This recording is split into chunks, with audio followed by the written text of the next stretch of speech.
நான் இப்போ யாரை பார்க்க போயிட்டுருக்கேன்னா, தமிழ்நாட்டோட நிரந்தர முதல்வர் அவர் வாழ்ந்த வீட்டை தான் பார்க்க போயிட்டுருக்கேன்.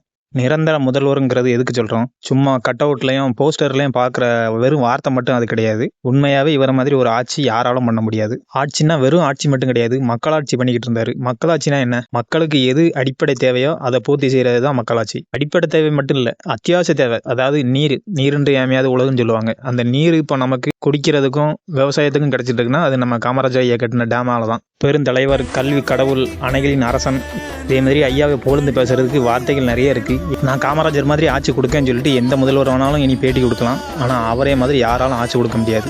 தமிழ்நாட்டோட நிரந்தர முதல்வன், மக்களோட மனசில் இடம் பிடிச்ச முதல்வன் அவர் தான். நீங்கள் விருதுநகர் பக்கம் போனீங்கன்னா நம்ம ஐயா காமராஜர் வாழ்ந்த வீட்டை ஒரு தடவை போய் பார்த்துட்டு வாங்க.